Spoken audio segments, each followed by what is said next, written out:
ইফাজের চোখ মুখ উজ্জ্বল হয়ে উঠল সেই খুশিতে। লাফিয়ে উঠে বলল, কি কাজ দুলা ভাই? ধ্রুব আর ইফাজ সারা দুপুর ক্যামেরা নিয়ে এদিক ওদিক ঘুরে বেরিয়েছে। বাড়ি ফেরার কিছুটা পথ আসতেই তারা দেখে এক জায়গায় মানুষের অনেক ভিড় জমে আছে। গ্রামের মানুষজনও সেদিকে দৌড়ে দৌড়ে যাচ্ছে। ইফাজের মনে শঙ্কা ও ভয় পেয়ে ধ্রুবর এক আঙুল চেপে ধরল। ধ্রুব ইফাজের ধরে থাকা আঙুলের দিকে একবার চেয়ে ব্রু কুঁচকে সামনের দিকে তাকালো। গ্রামের মানুষ হইচই করছিল কিছু একটা নিয়ে। ধ্রুব এগিয়ে গিয়ে ঘটনাটি দেখতে চাইলো, কিন্তু মাঝপথে ইফাজ ধ্রুবর আঙুল ধরে আটকে ফেলে বলল, দুলা ভাই যেও না, যদি আমরা ফেসে যাই। ধ্রুব ইফাজের কথায় কান দিল না। সামনের ভিড়ের দিকে চেয়ে ব্রু কুঁচকে শুধু বলল, কিছু হবে না, আসো আমার সঙ্গে। ইফাজ ধ্রুবর আঙুল ছেড়ে হাত চেপে ধরল ভয়ে। ওরা এগিয়ে গেল। সেখানে পৌঁছানোর পর দেখতে পেল একটি ছেলে মেয়েকে ঘিরে সবাই ভিড় জমিয়েছে। গ্রামের মানুষ ছেলে মেয়েটির দিকে ঘৃণা ও অবজ্ঞার চোখে তাকিয়ে আছে। সবাই একটা বিষয় নিয়ে ভীষণ চিৎকার চেঁচামেচি করছে। ছেলেটির মুখে মাস্ক ছিল, যা খুলে ফেলা হয়েছে। মেয়েটির বোরকার উপর নিকাব পরা। ধ্রুব আশেপাশের কথা শোনার পর বুঝলো এই দুজন এই গ্রামে প্রেম করতে গিয়ে ধরা পড়েছে। গ্রামের লোকের এদের নিয়ে চূড়ান্ত কঠোর সমালোচনা দেখে ধ্রুব হতভম্ব হয়ে তাকিয়ে রইল। ও যা শুনেছে তা নিজের চোখে দেখতে পেয়ে সে বিস্মিত। ও কেন যেন স্পষ্ট ওই ছেলের জায়গায় নিজেকে দেখতে পাচ্ছে, আর মেয়েটির জায়গায় অদিতি। গ্রামের মুরব্বীরা সিদ্ধান্ত নিয়েছে ছেলে মেয়েটিকে কঠোর শাস্তি দিতে হবে। পবিত্র গ্রামের মাটি অপবিত্র করার সাহস দেখানোর জন্য তারা দায়ী। তোফাজ্জল হায়াতকে খবর দেওয়া হয়েছে, তার বাড়িতে আজ বিচারের আসর বসবে। ধ্রুব তাদের এই আচরণ দেখে নির্বাক হয়ে দাঁড়িয়ে আছে। এসব কি হচ্ছে? প্রেম করলে এমন শাস্তি দিতে হবে? ধ্রুব কিছু বলার চেষ্টা করলো। আপনারা ঠান্ডা হন প্লিজ, সামান্য প্রেমই তো করেছে, এখানে প্রবলেম কি? চারপাশের উত্তেজনা ধ্রুবর কথা শুনে আচমকা স্তব্ধ হয়ে গেছে। ইফাজ ধ্রুবর আঙুল চেপে ধরলো ভয়ে। তার দুলাভাই সব বলছেটা কি? গ্রামের লোক ধ্রুবকে আগাগোড়া দেখছে। এই শহুরের ছেলে গ্রামে কোথায় এসেছে?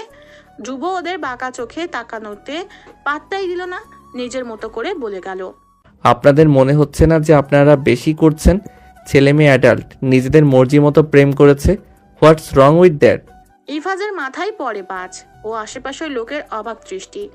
ওদের কারো কারো রূঢ় দৃষ্টি দেখে ভয় পেয়ে ধ্রুবর টি শার্ট টেনে ধরে। ভাইয়া চলো এখান থেকে চলে যাই, আব্বা শুনলে আমাদের মেরে ফেলবে, চলো না। ইফাজ বারবার ধ্রুবকে টানছিল। ধ্রুব চায় না। ও তখনও স্থির ভঙ্গিতে সেভাবেই দাঁড়িয়ে থাকে। ও শুনতে চায় গ্রামে এসব হচ্ছেটা কি। ওর ব্রু কুচকানো।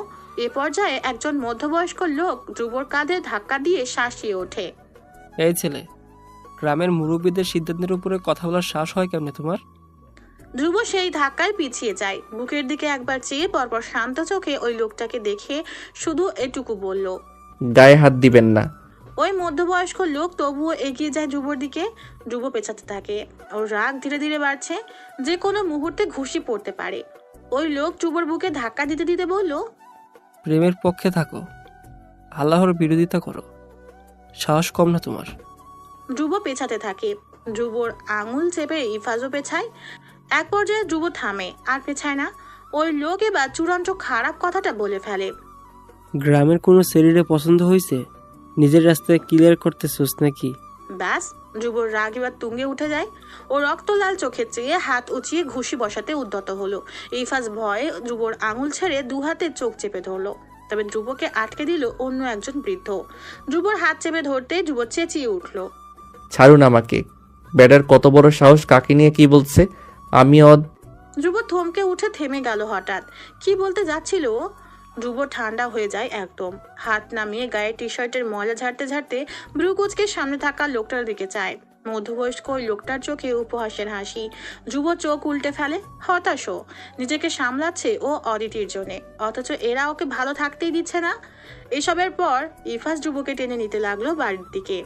ধ্রুব ইফাজের সঙ্গে হাঁটছিল ঠিকই, কিন্তু বারবার পেছনে তাকিয়ে তাকিয়ে দেখছিল গ্রামের মানুষদের উন্মত্ত আচরণ। বাড়ি পৌঁছানোর পর দেখতে পেল তোফাজ্জল হায়াতের উঠোনে বিচার সভা বসার জন্য চেয়ার টেবিল সাজানো হয়েছে। ফাহিমা তখন চুলায় চা বসিয়েছেন। ইফাজ বাড়ি ঢুকতে না ঢুকতেই তাকে কাজে লাগিয়ে দেওয়া হলো। হঠাৎ ধ্রুবের দৃষ্টি গেল এক কোণে চেয়ার হাতে দাঁড়ানো অদিতির দিকে। ধ্রুব তাকিয়েই রইল। ওর চোখ অদ্ভুতভাবে ভীষণ শান্ত ছিল। অদিতির চোখ মুখে নীরবতা। ধ্রুব চেয়েছিল। অদিতি দীর্ঘশ্বাস ফেলে উঠোনে চেয়ার রেখে ভিতরে চলে গেল। এর মধ্যেই তোফাজ্জল হায়াতের উঠোনে লোকজনে গিজগিজ করতে লাগলো। গণমান্য লোকেরা চেয়ারে বসেছেন, কেউ দাঁড়িয়ে কেউ বসে আছে। মাঝখানে দাঁড় করিয়ে রাখা হয়েছে সেই ছেলে মেয়েটিকে। দুইজনই অবিরাম কাঁদছে। ছেলেটির বাবা মা লজ্জায় মাথা নত করে আছে। মেয়েটির বাবা গাছ ধরে দাঁড়িয়ে আছেন, চোখে পানি, যে কোনো মুহূর্তে জ্ঞান হারাবেন। বিচার শুরু হলো। ধ্রুব একপাশে দাঁড়িয়ে আছে। অদূরে জানালার পর্দার ফাঁকে অদিতির অর্ধেক মুখটুকু দেখা যাচ্ছে। তোফাজ্জল হায়াত বিচারে এলেন। সবাই জায়গা ছাড়লো ওনার জন্যে। তোফাজ্জল সকলের মধ্যমণি হয়ে চেয়ারে পায়ের উপর পা তুলে বসলেন। তার চোখে ছিল শীতল দৃষ্টি। গ্রামের লোকজন জানালো, সাব, এদের ধান ক্ষেতের পাশে অশ্লীল কাজ করতে দেখা গেছে। সঙ্গে সঙ্গে ছেলেটি প্রতিবাদ করে বলল, আমরা কোনো অশ্লীল কাজ করিনি, আমরা শুধু দেখা করছিলাম। তোফাজ্জল হাত তুলে ছেলেটিকে থামিয়ে দিলেন। ছেলেটি হাত দেখে থেমে গেল। তোফাজ্জল তারপর ছেলেটির পরিবারের দিকে তাকিয়ে বললেন, আপনারা কিছু বলবেন? ছেলের বাবা কাঁদতে কাঁদতে বললেন, আপনি যা সিদ্ধান্ত নেন নিন। ওকে আমি আজ থেকে গ্রামবাসীর সামান্য ত্যায্য করলাম। ছেলেটি হতবাক হয়ে চিৎকার করে উঠল। আব্বা, ছেলের চিৎকারে মুষড়ে পড়লেন উনি, কিন্তু এক ঘরে করে দেবার ভয়ে শাসিয়ে উঠলেন। চুপ, তোর মা মরার পর আমি তোকে কত কষ্ট করে বড় করেছি যাতে তুই বড় হলে রঙ্গলীলা করতে পারোস, এই জন্য শালা জানোয়ার। ছেলের চোখ বুঝে ফেলেছে। বাবার মুখে নিজেকে নিয়ে ঘেন্না ও রুহ অবধি কাঁপিয়ে তুলেছে যেন। তোফাজ্জল ওসব দেখেন না। উনি মেয়ের পরিবারকে জিজ্ঞেস করলেন, আপনাদের কিছু বলার আছে? মেয়েটির পরিবারও একই সুরে কথা বলে। মেয়েটির বাবা কান্নায় ভেঙে পড়ে বললেন, আমার মেয়েকে আমি ত্যায্য করলাম, আপনি যা সিদ্ধান্ত নেবেন তাই মাইনা নিব। মেয়েটি এবার শব্দ করে ফুপিয়ে কেঁদে ফেলল। ছেলে হয়তো মেয়ের কান্না শুনে অপরাধ বোধে ভোগে। ও এবার আর কোনো উপায় না পেয়ে সোজা তোফাজ্জল হায়াতের পায়ে পড়ে গেল। তোফাজ্জল ওভাবেই বসে, নড়লেন না জায়গা থেকে। ছেলে পায়ে হাত দিয়ে কাঁদতে লাগলো। চাচা, আমি ওকে বিয়ে করে ফেলবো, আমাদের সম্পর্ক আমি হালাল করে দেব। প্লিজ, তবু এত বড় শাস্তি দিবেন না আমাদের। তোফাজ্জল হায়াত পা সরিয়ে ফেললেন। ছেলেটা মুখ থুবড়ে মাটিতে পড়লে মেয়েটা হন্তদন্ত হয়ে এগিয়ে যেতে চাইলে তাকে আটকে ফেলা হলো। ছেলেটা চোখ মুছে উঠে দাঁড়ালো। তোফাজ্জল কঠোর কণ্ঠে বললেন, প্রেম করার আগে এই প্রস্তাব দিলে আমরা মেনে নিতাম। হারাম কাজ করার আগে কেন হালাল করার কথা মাথায় এলো না? ধ্রুব শুনতে থাকে। ছেলেটি বিষণ্ণ গলায় বলল, ওর পরিবার মানবে না, আমি বেকার তাই। তাছাড়া আমি ভয় পেয়েছিলাম, তাই আপনাদের কাছে যেতে পারিনি। তোফাজ্জল হায়াত বললেন, আমি তোমাকে চাকরি দিতাম, তুমি আমার কাছে কেন আসোনি? আমি ভয় পেয়েছিলাম চাচা, আপনি প্রেমের এত ঘর বিরোধী, যদি কিছু করে ফেলতেন। তোফাজ্জল আশেপাশে তাকিয়ে সবার জবাব নেওয়ার জন্য বললেন, আমি এই গ্রামে কাউকে সৎ পথে সাহায্য করতে অস্বীকার করেছি আজ অব্দি? কেউ কি কখনো আমার কাছে আসতে ভয় পেয়েছো? গ্রামের লোকেরা একে অন্যের দিকে তাকালো। শেষমেশ সবাই মাথা নেড়ে তোফাজ্জলের অবদানের কথা এক বাক্যে স্বীকার করলো। তোফাজ্জল এবার ছেলেটার দিকে তাকালেন, বললেন, হারাম তো হারামি, এবার অন্যদের সঙ্গে যা ঘটেছে তোমাদের সঙ্গে তাই ঘটবে। এই কথায় যেন পুরো উঠোনে হইচই লেগে গেল। ছেলেটি এবার নিজেই কেঁদে ফেললো। তোফাজ্জল হায়াত উঠে দাঁড়ালেন, সবার উদ্দেশ্যে বললেন, ওদের এখনই বিয়ে দেওয়া হবে, কাজে আনা হোক, তারপর তোমরা এই গ্রাম ছেড়ে চলে যাবে। যেহেতু তোমাদের বাবা মা তোমাদের ত্যায্য করেছেন, তাই তাদের এক ঘরে করা হবে না। তবে যদি তাদের সঙ্গে তোমাদের পরিবারের কোনো যোগাযোগ প্রমাণিত হয়, তাহলে কঠোর ব্যবস্থা নেওয়া হবে। ছেলে মেয়ের বাবারা সবাই হতবুদ্ধি হয়ে তোফাজ্জলের দিকে তাকিয়ে রইল। ওদের হৃদয় থমকে গেছে যেন। মুহূর্তেই কোলাহল শুরু হয়ে গেল। তোফাজ্জল নিজের ঘরের দিকে হাঁটতে শুরু করলেন। হঠাৎ পিছন থেকে সে ছেলেটি চিৎকার করে ডেকে উঠল। হায়াত সাহেব, দাঁড়ান। ছেলেটির চিৎকারে তোফাজ্জল থামলেন। পেছন ফিরে গম্ভীর শান্ত দৃষ্টিতে ছেলেটিকে দেখলেন। সঙ্গে উপলব্ধি করলেন ওর চোখের হিংস্রতা, প্রতিশোধ পরায়ণতা। ছেলেটি এগিয়ে এসে মুখোমুখি দাঁড়ালো ওনার। তার চোখে ছিল অদ্ভুত এক ভাষা। সে তার ভেজা চোখ দুটো তোফাজ্জলের চোখে রেখে বলল, আপনি এত প্রেম বিরোধী, লোকের ভালোবাসার উপর আঙ্গুল তোলেন। যদি কোনোদিন আপনার ছেলে মেয়ে প্রেম করে, তখন কি করবেন? তখন কেমন বিচার করবেন? ধ্রুব থমকে তাকিয়ে রইল। ওর নিঃশ্বাস আটকে গেছে। তোফাজ্জলের জবাব শোনার জন্য ওর ভেতরে ছটফট করছে। তোফাজ্জল গ্রামবাসীর দিকে তাকালেন। সবার চোখে এক অদ্ভুত কৌতূহল। তোফাজ্জল গভীর শ্বাস নিলেন। 2 মুহূর্ত না ভেবে বলে ফেললেন, সেদিন আমি নিজের হাতে আমার মেয়েকে খুন করব। ধ্রুব বিস্মিত হয়ে তাকালো তোফাজ্জলের দিকে। ওর হৃদয়ে তখন টকবগিয়ে রক্ত ছুটছে। ধ্রুব যেন নিজের কানকেই যেন বিশ্বাস করতে পারছিল না। একজন বাবা এমন কথা কিভাবে বলতে পারে? ধ্রুব অবাক, হতভম্ব চোখে জানালার দিকে তাকায়। অদিতির চোখটুকু আজ শান্ত স্থির। ও এসব জানতই, ওর জন্যে এসব কথা আজ নতুন নয়। ধ্রুব তাকাতেই অদিতি চোখ নামিয়ে ফেললো। ধ্রুব বোঝে আজ অদিতির কিছুই বলার নেই। তোফাজ্জল ছেলেটার চোখ থেকে চোখ সরিয়ে গ্রামের সবার উদ্দেশ্যে বললেন, আগামীকাল আমার মেয়েকে আমার পছন্দ করা ছেলের বাড়ি থেকে দেখতে আসবে। আপনাদেরকে নিমন্ত্রণ রইল, আসবেন। ধ্রুব হাত মুষ্টিবদ্ধ করে চুপচাপ শুধু শুনে যায়। তোফাজ্জল তারপর ছেলের কঠিন চোখের দিকে চেয়ে থেকে বললেন, মেয়ে ছেলে মানুষ করতে জানতে হয়। আমি দোয়া করি তুমি যেন ভালো বাবা হও। এ কথা বলে তোফাজ্জল নিজের ঘরের ভেতরে চলে গেলেন। ছেলেটিকে ঘিরে ধরে গ্রামের লোকেরা শাসাতে লাগলো। কেউ বলল, তুই এভাবে কথা বললি কেন? হায়াত সাহেবের সঙ্গে এভাবে কথা বলতে তোর সাহস হলো কি করে? ছেলেটি চুপচাপ দাঁড়িয়েছিল, তার চোখ ভ্রুকুঞ্চিত। সে তোফাজ্জলের ঘরের দিকে তাকিয়েই রইল। ধ্রুব শুধু ওই ছেলেটাকে দেখতে থাকে, যার মধ্যেও নিজের প্রতিচ্ছবি দেখতে পাচ্ছে। বিচার কাজ শেষ হয়েছে। ধ্রুব ঘরে এসে ঠাস করে দরজা বন্ধ করে বিছানায় গিয়ে বসেছে। রীতিমতো ফুঁসছেও, মন যেন অসংখ্য শব্দ আর প্রশ্নের ভারে চিৎকার করে উঠতে চাইছে। সারাদিনের ঘটনা মাথায় ঘুরপাক খাচ্ছিল।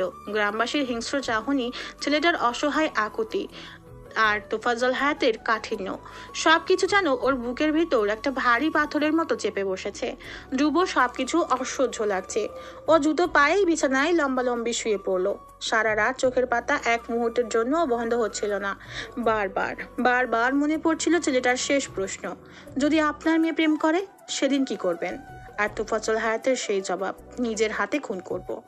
ধ্রুব অন্ধকার ঘরে সিলিং এর দিকে চেয়ে থাকে। একসময় অতিষ্ঠ হয়ে আবার উঠে বসে পড়ে। বাতি জ্বালিয়ে মাথাটা নিচু করে চুপচাপ বসে থাকে। একসময় সেটাতেও শান্তি না মিললে গিয়ে জানালার পাশে গিয়ে দাঁড়ালো। চাঁদের আলোয় গ্রামের কাঁচা রাস্তা, উঠোনের মাটি আর দূরে নদীর ঢেউগুলো জলজল করছিল। কিন্তু ধ্রুবর চোখে সেই আলো ধরা পড়ছিল না। তার চোখের সামনে বারবার ভেসে উঠছিল ছেলেটার কান্না, মেয়েটার ভীত মুখ আর তোফাজ্জল হায়াতের কঠিন মুখটা। ওই ছেলেটা ধ্রুব হতে পারত, মেয়েটা অদিতি হতে পারত। ধ্রুব ওই ছেলেটার জায়গায় নিজেকে বসিয়ে ভেতরে ভেতরে ফুঁসে উঠল। জানালার গ্রিলে হাত ঠেসে চেপে ধরে কল লাগালো কাউকে। ওপাশ থেকে কল রিসিভ হলে ধ্রুব হিস হিসিয়ে বলল, লক্ষ্মীপুর গ্রাম, ছেলে ঢাকায় ম্যানেজার, খোঁজ নাও। আপাতত এটাই করো বলদ, এর পরবর্তী কাজ আমি জানিয়ে দেব। সকাল সকাল তোফাজ্জল তৈরি হচ্ছেন বাজারে যেতে। ধ্রুব তখন ঘুমাচ্ছিল। সারা রাত অস্থিরভাবে এদিক ওদিক পায়চারি করে সে অনেক কিছু ভেবেছে, সঙ্গে ইহানের সঙ্গেও আলোচনা করেছে। এসব করতে করতে ভোর রাতে চোখ লেগেছে। হঠাৎ ঘুমের মধ্যে ধ্রুবর অ্যালার্ম বেজে উঠল। জীবনেও অ্যালার্ম শুনে ঘুম থেকে না ওঠা ধ্রুব এবারেও ব্রু ট্রু কুচকে মহা বিরক্ত হয়ে হাত দিয়ে মোবাইলের অ্যালার্ম বন্ধ করে ফেলল। তারপর আবার আরেক ঘুম।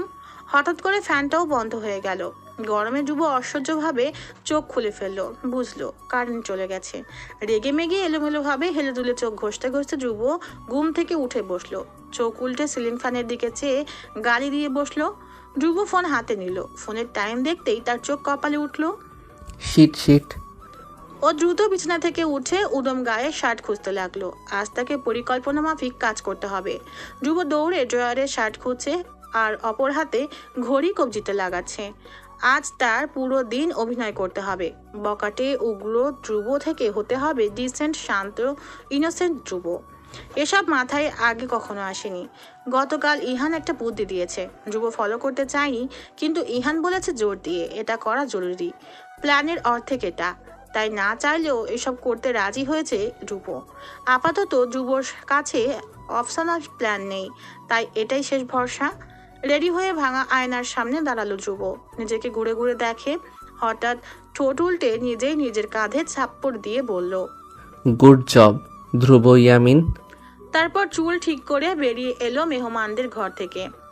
নিচে নামতেই তার চোখ গেল দুজন কাজের মহিলা বাড়িঘর পরিষ্কার করছে। ধ্রুব সেটা দেখে কিছুক্ষণ সেভাবেই দাঁড়িয়ে রইল। একটা দীর্ঘশ্বাস ফেললো। তারপর বড় বড় পা ফেলে হেঁটে গেল বড় ঘরে। তোফাজ্জল তখন সবে খেতে বসেছেন। পাশেই বাজারের ব্যাগ এনে রেখেছেন ফাহিমা। ধ্রুব যেতেই তোফাজ্জল তাকালেন তার দিকে। গম্ভীর স্বরে চেয়ার ইশারা করে বললেন, খেতে বসো। ধ্রুব তোফাজ্জলের থেকে বেশ দূরের চেয়ারে গিয়ে খেতে বসলো।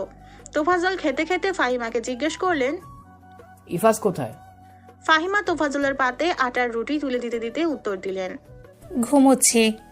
তোফাজ্জল শুনে রেগে গেলেন। রুটি ছেঁড়া বাদ দিয়ে কঠোর স্বরে বলে উঠলেন, আজ বাড়িতে মেহমান আসবে আর তোমার ছেলে ঘুমাচ্ছে? ডেকে তোলো ওকে, আমার সঙ্গে বাজারে যাবে। ফাহিমা কিছুটা অনুরোধ করে বললেন। সবে ফজর হয়েছে, এখন ঘুম থেকে উঠাবো? তোফাজ্জল কিছু বলবেন তার আগে যুব খাবার খাওয়া থামিয়ে বলল, আঙ্কেল, আপনি চাইলে আমি যেতে পারি আপনার সঙ্গে। তোফাজ্জলের ব্রু কুঁচকে গেল মুহূর্তেই। জিজ্ঞেস করলেন, তুমি বাড়ির মেহমান হয়ে যাবে আমার সঙ্গে। ধ্রুব নিজেকে নম্র দেখানোর চেষ্টা করে বলল, আপনি আন্টি আমার জন্য এত করছেন, I am grateful for this. তাই যাবার আগে কিছুটা শোধ করে দিতে চাইছি, বলতে পারেন। ফাহিমা তো গদগদ হয়ে গেলেন ধ্রুবর এমন নম্র ব্যবহারে। তোফাজ্জল না করবেন ভেবেছিলেন, উনি চুপচাপ ধ্রুবর কথা পাশ কাটিয়ে গেলেন। ধ্রুব সেটা দেখে আবারও বলল, বাজার করা আমি তেমন পারি না, আপনার কাছ থেকে শিখতে চাইছিলাম। তোফাজ্জল এবার আর না করলেন না, খেতে খেতে বললেন, আচ্ছা যেও। রাজি করিয়েই অবশেষে ধ্রুব থামলো। তোফাজ্জল ধ্রুবকে নিয়েই বাজারে গেলেন। বাজারে সবাই ধ্রুব তোফাজ্জলকে দেখে বারবার তাকাচ্ছিল। একজন তো জিজ্ঞেস করেই ফেললো, হায়াত সাহেব মেয়ের জামাই নাকি? তোফাজ্জল অপ্রস্তুত হয়ে গেলেন। ধ্রুব মনে মনে হাসে। তোফাজ্জল আর চোখে ধ্রুবকে দেখলে ও দ্রুত এমন একটা ভাব করলো যে জীবনেও ধ্রুব এমন আজব কথা শুনেওনি। তোফাজ্জল গলা পরিষ্কার করে উত্তর দিলেন, না, বাড়ির অতিথি। বলে আবার হাঁটা ধরলেন। ধ্রুব তোফাজ্জলকে পাশাপাশি হাঁটার সময় একদম জামাই শ্বশুর লাগছিল। শহুরে জামাই, তার গ্রাম্য গম্ভীর শ্বশুর। দারুণ মানি ছিল ওদের। তাই বোধহয় ওরা বাজারে যেতে যেতেই কয়েকবার একই প্রশ্নের সম্মুখীন হয়েছে।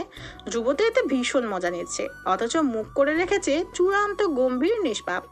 তোফাজ্জল এসব বারবার দেখে অস্বস্তিতে কাঠ হয়ে গেলেন। কিছুটা গম্ভীরভাবে ধ্রুবকে বললেন, একটু দূরে থেকো, হাঁটো আমার থেকে। ধ্রুব না বোঝার ভান করে বলল, কেন আঙ্কেল? তোফাজ্জল জবাব দিলেন না, বরং নিজেই ধ্রুবকে ফেলে আগে আগে হাঁটা ধরলেন। ধ্রুব পেছন পেছন হাঁটছে, তার ঠোঁটে অদ্ভুত মশকরা খেলা করছে। ফেরার পথে ধ্রুব নিজে থেকে তোফাজ্জলের হাতে থাকা সব বাজারের ব্যাগ নিয়ে নিল নিজের হাতে। তোফাজ্জল মানা করতে চাইলেন, তখন ধ্রুব বলে ফেলল, সমস্যা নেই আঙ্কেল, আপনি বয়স্ক লোক হয়ে এসব ক্যারি করার দরকার নেই, আমি সাহায্য করি না। তোফাজ্জল না করলেন না। ধ্রুব ইতোমধ্যেই তোফাজ্জলের মন কিছুটা জয় করে ফেলেছে। উনি বারবার ধ্রুবকে দেখছিলেন, ছেলেটা এত ভালো। ধ্রুব যখন বাজার করে বাড়ি ঢুকেছে, তোফাজ্জল তখন গোসল করতে পুকুরে নেমেছেন। ধ্রুব বাজার নিয়ে ডাকলো বাড়ির বাইরে। আন্টি বাজার। ফাহিমা আসার আগেই চোখে পড়লো অদিতিকে। তার মাথায় ঘোমটা টানা, চোখটা অদ্ভুতভাবে শান্ত আজ। ধ্রুবর দিকে অদিতি সেভাবেই চেয়ে এগিয়ে এলো। ধ্রুব অদিতির ওই চোখ দেখে অনেক কিছুই বুঝে গেল। ধ্রুব অদিতির দিকে চেয়ে ভীষণ স্বাভাবিকভাবে ওর দিকে ব্যাগ এগিয়ে দিল। অদিতি ব্যাগ নিল না, বরং চাপা গলায় এটুকু বলে উঠল, আমার বিয়েতে আপনার আনন্দ দেখে ভালো লাগছে আমার। ধ্রুব চোখ তুলে দেখলো অদিতিকে। ওর চোখের ভাষা অদিতি বুঝে না। অদিতি চিন্তিত ভঙ্গিতে বলল, কি চাইছেন, কি করছেন, খোদ আপনি ছাড়া কেউই ভালো জানে না। ধ্রুব উত্তরে নিজেও চাপা গলায় ধিমে আওয়াজে বলল, কিচ্ছু চাইবো না, যদি এক্ষুনি তুমি আমার প্রপোজের জবাব দিয়ে দাও।